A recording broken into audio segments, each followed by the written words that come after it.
News ଓଡ଼ିଶାରେ ଆପଣମାନଙ୍କୁ ସ୍ୱାଗତ।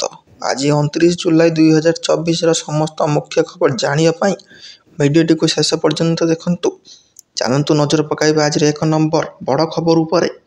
ରତ୍ନଭଣ୍ଡାର ନ ଖୋଲିବାକୁ ଷଡ଼ଯନ୍ତ୍ର ହୋଇଥିଲା ଆଇନ ମନ୍ତ୍ରୀ।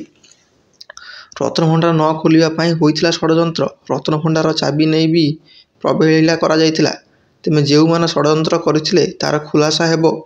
ଷଡ଼ଯନ୍ତ୍ରକାରୀଙ୍କ ବିରୋଧରେ ଦଣ୍ଡବିଧାନ କରାଯିବ ବୋଲି ଆଇନମନ୍ତ୍ରୀ ପୃଥ୍ୱୀରାଜ ହରିଚନ୍ଦନ ଟେଲିଭିଜନକୁ ବିବୃତ୍ତି ଦେଇ ଏହା କହିଛନ୍ତି। ଶ୍ରୀ ହରିଚନ୍ଦନ କହିଛନ୍ତି, ଚାବି ହଜିବାର ତଦନ୍ତ ରିପୋର୍ଟ ଓ କାର୍ଯ୍ୟାନୁଷ୍ଠାନ ପାଇଁ ଖୁବ୍ ଶୀଘ୍ର ସରକାର ପଦକ୍ଷେପ ନେବେ। ସେହିପରି ଖୁବ୍ ଶୀଘ୍ର ଶ୍ରୀମନ୍ଦିର ରତ୍ନଭଣ୍ଡାର ମରାମତି କାମ ଆରମ୍ଭ କରିବ ଏଏସ୍ଆଇ। ଏଥିପାଇଁ ପ୍ରାଥମିକ ଯାଞ୍ଚ ସରିଛି। ଏସ୍ଓପିରେ କିଛି ସଂଶୋଧନର ଆବଶ୍ୟକତା ଥିଲା, ସେ ନେଇ ସରକାର ନିଷ୍ପତ୍ତି ନେଇସାରିଛନ୍ତି। ପରବର୍ତ୍ତୀ ମୁଖ୍ୟ ଖବର, ବିମାନରେ ୱାଇଫାଇ ସେବା ଆରମ୍ଭ। ଟାଟା ଗ୍ରୁପ ଅଧୀନରେ ପରିଚାଳିତ ହେଉଥିବା ଏୟାରଲାଇନ୍ସ ବିସ୍ତାରା ପକ୍ଷରୁ ବିମାନ ୱାଇଫାଇ ସେବା ଆରମ୍ଭ କରାଯାଇଛି। ଏଭଳି ସେବା ପ୍ରଦାନ କରିବାରେ ବିସ୍ତାରା ହେଉଛି ଦେଶର ପ୍ରଥମ କମ୍ପାନୀ। ଏହାର ବୋଇ ନମ୍ବର 787-9 ଡ୍ରିମଲାଇନର ଓ ଏୟାରବସ୍ A321 ନିଓ ଭଳି ଅନ୍ତର୍ଜାତୀୟ ବିମାନରେ ଯାତ୍ରୀମାନଙ୍କୁ 20 ମିନିଟ୍ ପାଇଁ ମାଗଣାରେ ୱାଇଫାଇ ବ୍ୟବହାର କରିବାର ସୁଯୋଗ ପ୍ରଦାନ କରୁଛି। କମ୍ପାନୀ ପକ୍ଷରୁ କୁହାଯାଇଛି ଯେ ଯାତ୍ରୀମାନେ 20 ମିନିଟ୍ରେ ମାଗଣା ୱାଇଫାଇ ବ୍ୟବହାର କରିପାରିବେ। ଯେଉଁମାନେ ଅଧିକ ସମୟ ସେହି ସୁବିଧା ବ୍ୟବହାର କରିବାକୁ ଚାହୁଁଛନ୍ତି ସେମାନେ ନିଜର ଡେବିଟ୍ କିମ୍ବା କ୍ରେଡିଟ୍ କାର୍ଡ଼ ବ୍ୟବହାର କରି ବିଭିନ୍ନ ପ୍ଲାନ୍ କିଣିପାରିବେ। ପରବର୍ତ୍ତୀ ମୁଖ୍ୟ ଖବର, ସେନ୍ ନଦୀରେ ପ୍ରି-ରେସ୍ ଟ୍ରାଇଥଲନ୍ ଇଭେଣ୍ଟ ବାତିଲ। ଫ୍ରାନ୍ସ ରାଜଧାନୀ ପ୍ୟାରିସ୍ରେ ଥିବା ସେନ୍ ନଦୀ ଜଳର ଗୁଣବତ୍ତାକୁ ନେଇ ଚଳିତ ଅଲିମ୍ପିକ୍ସର ଆୟୋଜକଗଣ ଚିନ୍ତାରେ ପଡ଼ିଯାଇଛନ୍ତି। ସେମାନେ ଏହି ନଦୀରେ ରବିବାର ହେବାକୁ ଯାଉଥିବା ଟ୍ରାଇଥଲନ୍ ଇଭେଣ୍ଟର ପ୍ରି-ରେସ୍କୁ ବାତିଲ କରିବାକୁ ବାଧ୍ୟ ହୋଇଛନ୍ତି। ସୂଚନାଯୋଗ୍ୟ, ଖରାପ କ୍ୱାଲିଟିର ପାଣି ଯୋଗୁଁ 1 ଶତାବ୍ଦୀ ଧରି ନଦୀର ଏକ ବଡ଼ ଭାଗ ସନ୍ତରଣ ଉପରେ କଟକଣା ଜାରି କରାଯାଇଥିଲା। ଗେମ୍ସ ପାଇଁ ସେନ୍ ନଦୀକୁ ପ୍ରସ୍ତୁତ କରିବା ଲାଗି ଆୟୋଜକଗଣ $1.5 ବିଲିୟନ ବ୍ୟୟ କରିଥିଲେ। ସରକାର କହିଥିଲେ ନଦୀ ଏବେ ପରିଷ୍କାର ଏବଂ ଏଥିରେ ହେବାକୁ ଥିବା ଇଭେଣ୍ଟଗୁଡ଼ିକ ଲାଗି ପ୍ରସ୍ତୁତ।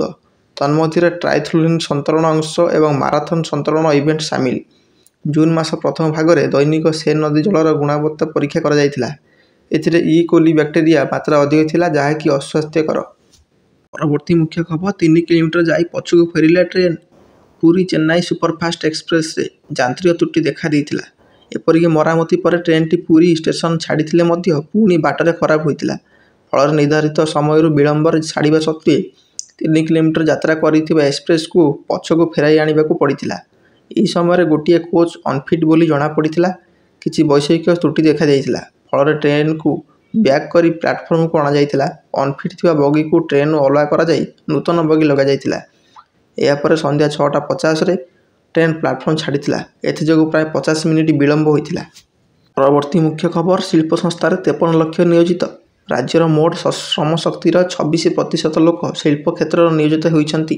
ସେମାନଙ୍କ ସଂଖ୍ୟା 53,30,000ରୁ ଅଧିକ। ରାଜ୍ୟ ଶିଳ୍ପ ସଂସ୍ଥାଗୁଡ଼ିକରେ କାମ କରୁଥିବା ଲୋକମାନଙ୍କ ସଂଖ୍ୟା ଲଗାତାର ଭାବେ ବଢ଼ିବାରେ ଲାଗିଛି।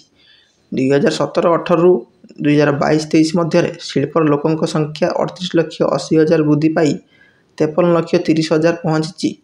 ବାର୍ଷିକ 6.6% ହାରରେ ଶିଳ୍ପର ନିୟୋଜିତ ଲୋକଙ୍କ ସଂଖ୍ୟା ବୃଦ୍ଧି ପାଇଛି ବୋଲି ରାଜ୍ୟ ସରକାରଙ୍କ ଅର୍ଥନୈତିକ ସର୍ଭେ ରିପୋର୍ଟ 2023-24 ଜଣାପଡ଼ିଛି।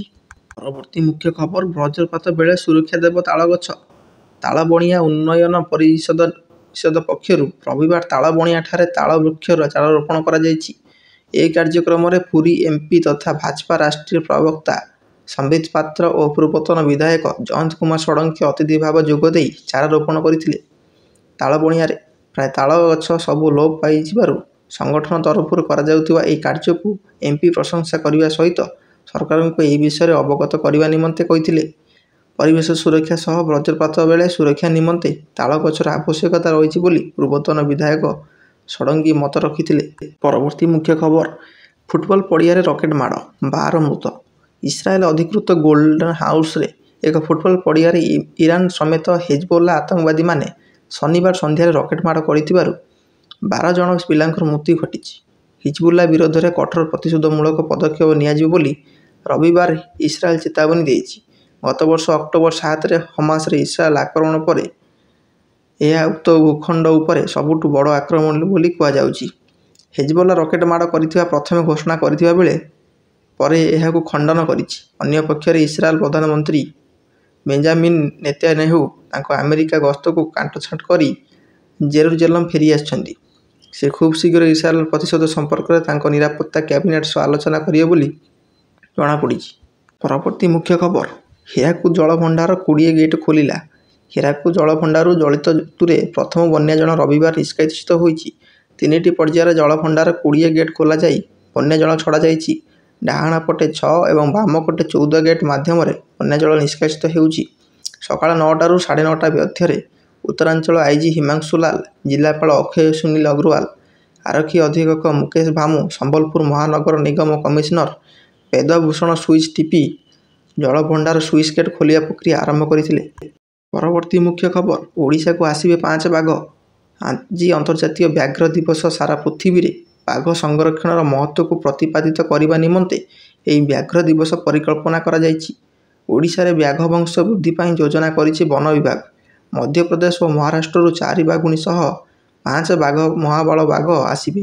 ଏଥିପାଇଁ ଜାତୀୟ ବ୍ୟାଘ୍ର ସଂଗ୍ରହ କର୍ତ୍ତୃପକ୍ଷ NTCA ଏବଂ କେନ୍ଦ୍ର ଜଙ୍ଗଲ, ଜଳବାୟୁ ପରିବର୍ତ୍ତନ ଓ ପରିବେଶ ମନ୍ତ୍ରାଳୟ ପକ୍ଷରୁ ବନ ବିଭାଗକୁ ଅନୁମତି ମିଳି ସାରିଥିବା ବେଳେ ସେଠାରୁ ବାଘ ଆଣିବା ଛାଡ଼ିବା ପ୍ରକ୍ରିୟା ଆରମ୍ଭ ହୋଇଛି।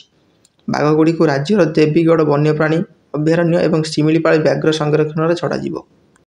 ଏହିପରି ସମସ୍ତ ବଡ଼ ଖବର ଜାଣି ଆଗରେ ରହିବା ପାଇଁ ଚ୍ୟାନେଲଟିକୁ ସବସ୍କ୍ରାଇବ୍ କରିନିଅନ୍ତୁ।